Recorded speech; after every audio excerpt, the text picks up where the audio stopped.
ringan lah, sakit kepala atau mungkin sebuah air besar. Biasanya perawatannya apa itu? Minum obat. Beli di apotek apa? Jadi dokter sendiri ya. Di Panadol. Terus apa? Dokter sih. Ke dokter. Kalau kerja lumayan kalau ke dokter. Iya. Tapi Cici rajin ya ke dokter ya? Enggak. Kalau misalnya sakit kepala ke dokter? Enggak, minum apa? Panadol. Itu rekeningnya kosong dia, rekeningnya kosong makanya sakit kepala. Oh iya, itu berarti butuh suntikan. Suntikan dana. Prima dana. Oke, biasanya kan kita minum obat ya, mungkin kayak beli di warung atau di apotek. Tapi obat itu kebanyakan dia nggak mencabut dari akarnya, itu cuma mengurangi aja, mengurangi gejala-gejalanya, nyeri-nyerinya itu. Jadi tidak benar-benar membersihkan. Kalau terapi kita ini kan terapi yang alami. Mulai jadi itu maksudnya alami, nggak ada obat, nggak ada kimianya. Terus juga nggak pakai suntikan dan juga nggak ada efek samping. Jadi kalau efek samping sama reaksi pemulihan itu beda. Kalau efek samping itu kalau kita lihat di obat biasanya belakangnya mungkin ada yang mengantuk. Berarti semua orang akan mengantuk kalau efek samping. Tapi kalau reaksi pemulihan di tempat kita ini beda. Kayak misalnya ini beda-beda nih. Ada ibu nenek, dia di sini terapi, dia gatal-gatalnya udah hilang. Itu namanya reaksi pemulihan. Kalau efek samping pasti semua orang sama. Kalau reaksi pemulihan itu beda-beda setiap orang. Jadi ini terapi kita di sini adalah yang alami. Jadi di sini kita mau kasih tahu apa bahayanya mengkonsumsi obat secara terus-menerus. Kira-kira Bapak Ibu tahu bahayanya apa? Ginjal. Betul, ginjal. Larinya ke ginjal. Jantung nanti. Merembet semuanya. Langsung puncak. Waduh. Kata tunjang kan? Tak tunjang loh. Betul sekali. Ada terapi di Alfa. Kalau kita kan aman, nggak pakai obat, nggak ada kimia-kimia, nggak pakai suntikan. Duduk aja. Duduk manis dengerin saya cerita. Kan nggak tahu. Oh ya, berpikir. Oke, ini beberapa faktor penyebab terjadinya efek samping dari obat-obatan. Ada yang pertama itu faktor dari pasien, misalnya usia, genetik, dan juga penyakit yang diderita. Kalau misalnya bayi kan kebanyakan kita nggak kasih obat ya, karena dia punya metabolisme dalam tubuhnya itu belum benar-benar sempurna. Jadi anak-anak kita tidak menganjurkan untuk minum obat, jangan sampai lah, jangan kasih minum obat, karena tubuhnya juga belum benar-benar bisa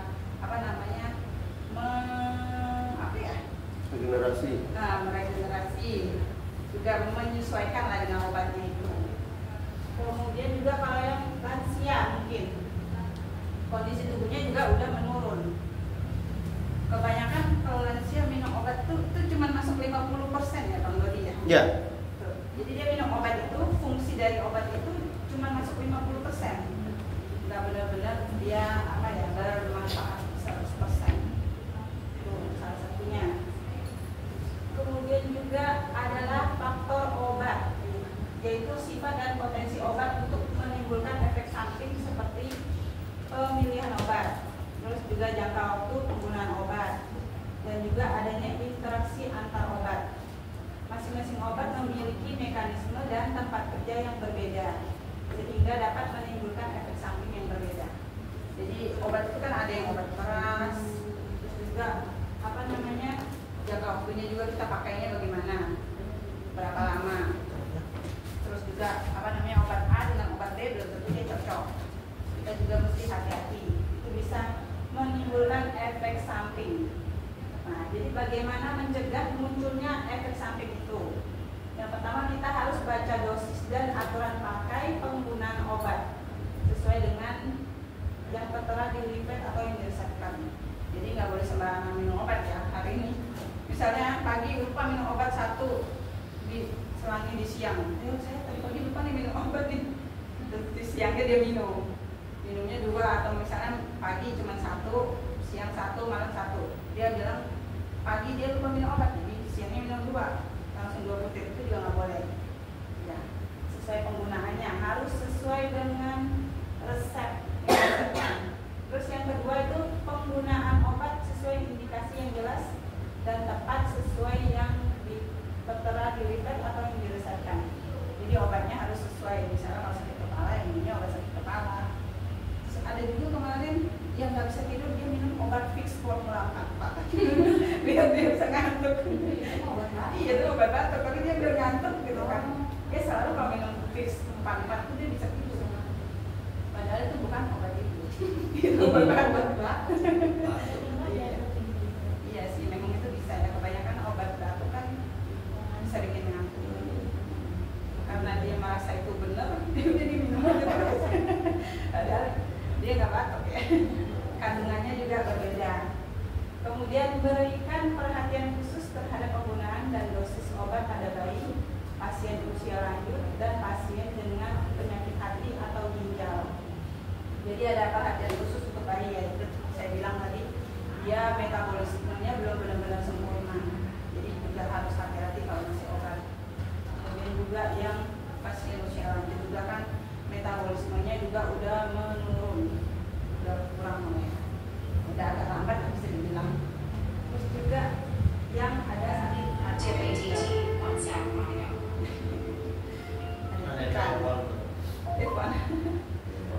yang apalagi yang ginjal ya, ada itu leukemia ya, obat-obatan. Kemudian ada perhatikan dan catat riwayat alergi akibat penggunaan obat. Jadi kalau setiap kali kita minum obat, mungkin ada alergi, gatal-gatal atau mungkin bengkak-bengkak, itu juga harus diperhatiin. Kebanyakan orang sih gatal-gatal biasa gitu, mereka nggak terlalu perhatikan. Jadi yang mesti diperhatikan adalah alerginya. Kemudian beritahukan ke dokter apabila Anda sedang hamil, menyusui, alergi obat tertentu, terus memiliki penyakit diabetes, penyakit ginjal atau liver, atau sedang meminum obat lain atau suplemen herbal. Jadi kalau ibu hamil apalagi ya, dia kan kondisinya masih belum stabil, takutnya ke kandungannya ada pengaruh kandungannya, apalagi obat-obatan kan ada kandungannya. Kemudian juga yang menyusui juga, terus ada alergi juga. Ada beberapa orang yang alergi, mungkin dia nggak nyadar ya nggak ada alergi apa. Itu juga harus diberitahukan ke dokter. Kemudian juga ada minum suplemen lain.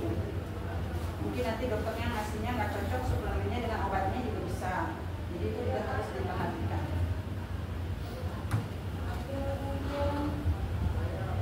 Nah ini ada efek samping obat, ada 2 jenis. Yang pertama adalah yang bisa kita perkirakan, yaitu dapat timbul karena aksi farmakologi yang berlebihan.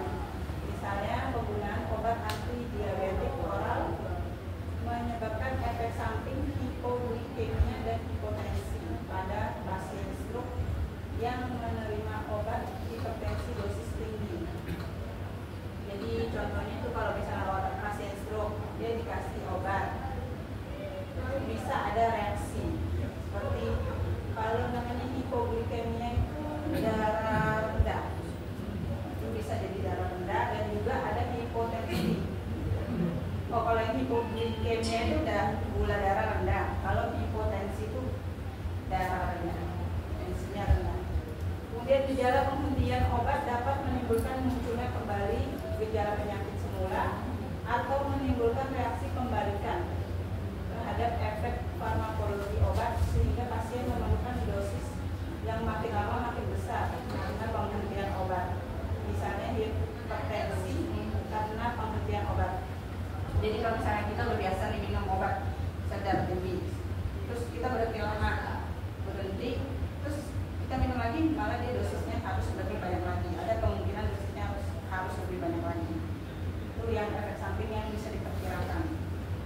Kemudian yang kedua, efek samping yang tidak dapat diperkirakan, seperti alergi. Alergi kita nggak bisa perkirakan ya. Kadang-kadang kita minum obat apa, tiba-tiba ada gatal-gatal, tepuk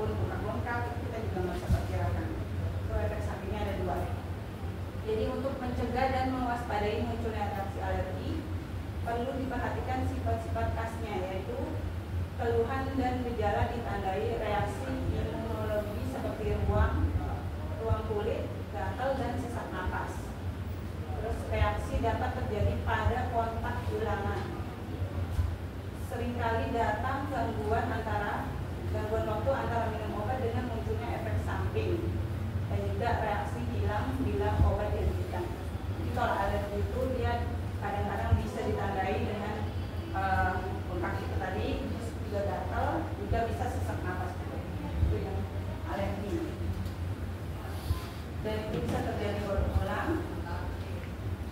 Dan juga seringkali datang gangguan waktu antara minum obat dengan minum efek samping.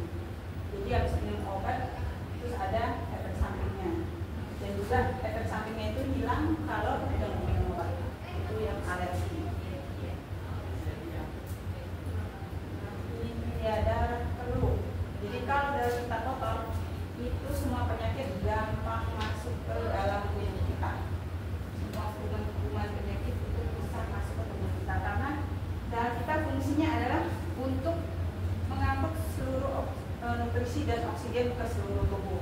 Kalau darah kita kotor, ya macet-macet, lambat ya. Jadi penyakit virus semua gampang masuk. Kalau darah kita bersih, badan segar, metabolisme juga naik, imun tubuh juga naik. Oke, ini ada testimoni Ibu Anita. Dia sebelumnya jari tangannya kaku sama kulitnya kering. Kulit tangannya kering. Kita lihat dulu ya testimoninya. Selamat pagi Ibu. Selamat pagi. Oke Ibu, boleh perkenalkan namanya siapa? Nama saya Anita, umur 49 tahun. Oke Ibu Anita. Ibu Anita ada keluhan apa dan apa?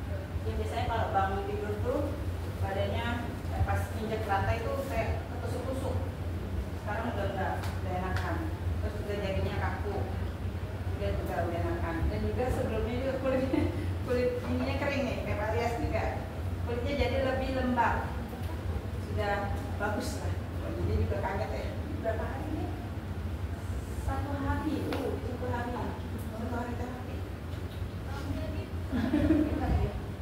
Dia udah langsung merasa dari tangannya udah kaku, sama juga kulitnya jadi lembab. Jadi ya gini, sensitif. Cepat ada reaksi. Saya juga mau sih. Kulitnya jadi lembab. Gak ada yang bisa buat glowing. Tiba-tiba kalau glowing semua. Terang banget. Iya. Ngomong lagi ya? Sama Vivi. Iya. Iya. Ya kalau ini karena mau. Nah, Oh, iya. mustahil kalau itu masalahnya. Punya kura-kura dia ya. Kura-kura ya. Oke, jadi badan kita ini sama kayak ibaratnya rumah kita. Kalau kotoran dalam tubuh kita enggak disapu bersih, lama-lama jadi numpuk, jadi kotor, jadi busuk juga ya kan. Jadi datang sini kita bantu bersihkan darah kita, rumah kita supaya bersih, supaya sehat, dan juga apa lagi? Panjang umur. Panjang umur, mental kuat. Belum. Belum. Mas, 10 menit. Kita cerita-cerita aja. Kurang lebih itu aja sih, kita sharing-sharing aja mungkin ya. Ibu Farida tadi udah 6 kali ya, ke-6 ya. Ke-6 ada perbaikan apa ya? Lebih enteng, bisa terbang. Enteng. Jadi Superman. Iya, Superman. Wonder Woman. Udah enakan ya. Adik sekolahnya pakai Peter nanti. Bukan Pak Ade ya. Pak Ade, tapi Pak Ade jarang datang ya. Tanyain kenapa Vi jarang datang. Nah, sibuk apa? Businessman. Sis yang meninggal. Hah? Siapa? 2 bulan terakhir. Sekolah pribadi, sekolah kemarin 2 bulan.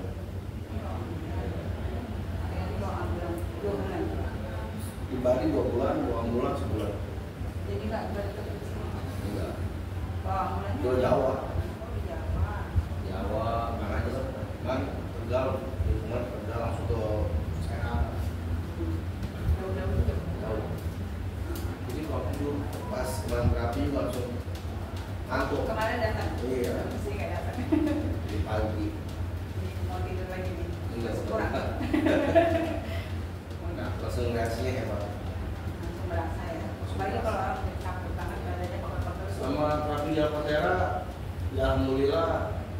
jantung sama darah udah stabil.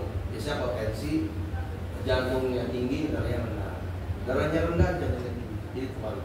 Tapi sekarang udah stabil dulu. Udah stabil. Kalau 135 per 5. Jadi kalau tensi sebelum terapi nih ya 135 per 99 kan jauh. Iya. Di pas terapi seminggu lah ya itu udah stabil. Terus lari, jalan naik tangga. Udah kuat. Kadang-kadang dulu bisa di sini naik tangga udah nggak sakit. Udah enakan. Udah bisa lari. Iya. Udah lomba lari sama saya. Saya malah lewat. Saya tuh hanya kurang-kurang. Jantungnya gura-gura. Soalnya dokter juga nggak bisa ngasih keputusan buat lepasin ini. Saya kan masih ngobat narkoba. Jadi ya kalau nggak minum narkoba teror kayak mau dipin kalau minum teror gini. Apa ya? Itu narkoba apa ya? Kalau minum teror begini. Termasuk gitu ya. Kayak harus gitu ya. Tapi saya pernah coba habis terapi nih ya sore terus saya nggak minum obat itu kekuatannya sampai jam 12 siang kekuatan ini ya. Kalau nggak minum teror jadi halu. Hah? Kamu detil 5 minum. Kalau mau minum tuh halu. Puyeng-puyeng gitu. Iya, pokoknya kayak mabuk laut terus halusinasi pokoknya. Pas udah lengkap hilang. Sebenarnya udah capek minum obat. Jadi ya takutnya resiko ginjal, jantung, gitu. Tapi yang jangan jadi jantung biasanya ya. Takut ya. Makanya harus rutin Pak. Iya. Supaya lama-lama obatnya kurang. Jangan pindah Alfatera ya. Mudah-mudahan perpanjang terus. Perpanjang terus, banyak peminatnya. Iya. Ya, tapi yang dirasain mau tubuh gitu ya, benar-benar membantu gitu, sehat gitu. Mungkin saya kalau nggak terapi, kasih tuh saya kemungkinan besar ini. Karena yang ngerasain saraf sebelah kiri di sini. Pertama kali kena saya, ya sejarahnya itu kan pas COVID ya, kita capek, suruh suntik pas tensi tinggi, kita kan bisa kerja. Kasih nomor itu, pegang di sini, masuk bumi. Banyak kalau yang dirasain sebelah sini. Gitu. Dan siklus yang minum mau dipin. Berarti udah berapa tahun? 6 tahun. Tadinya nggak pernah sakit darah tinggi. Nah, dari situ dari vaksin. Kalau saya nggak kasih mau dipin, udah. Dari situ awalnya kasih darah. Makanya Gara-gara vaksin ya. tahun kemarin lah ya. Ini buka bulan Pas kemarin Juli kalau nggak salah. saya terapinya bulan Agustus. Nah, Sebulan. Mungkin kalau saya lambat sebulan. Setelah syuting kan. Soalnya yang dirasa udah mulai sakit. wah sudah mulai ini. Terus juga lemot. Ini udah mulai lemot Iya, orang bisa yang lemot lemot. juga. Bisa lemot. Bisa. Jadi udah mulai. Karena fungsi otaknya. Iya, udah lemot. Iya. Itu benar-benar nyata fakta itu saya nggak main-main. Kayak pas saya terapi dapat 3 hari saya panas dingin. Panas dingin terus ya BAB stabil lah ya. Panas dingin. Terus ini kayak di sini kayak dipukul nih. Kayak digini gitu ya. Iya, kayak dipukulin. Kayak sebelah sini. Ini udah baik, saya terapi lagi. Pindah ke sebelah sini. Kayak dipukulin gitu. Itu fakta. Terus saya sebelah. Dan kalau 3 hari lagi kemudian sebelah sini. Lagi kayak dipukulin juga. Selama 1 bulan terapi, jatuh saya tensi ya. Dan berubah fungsi. Tidur enak, benar-benar lancar. Terus saya biasa setiap bulan dibekam, saya udah nggak bekam. Kalau nggak dibekam, kayak orang lagi gitu. Sakit badan. Iya, pokoknya sakit lah. Kalau udah harus dibekam enak lucu. Dan sekarang sudah banyak yang Udah nggak pernah. Soalnya tepuk tangan dulu buat saya.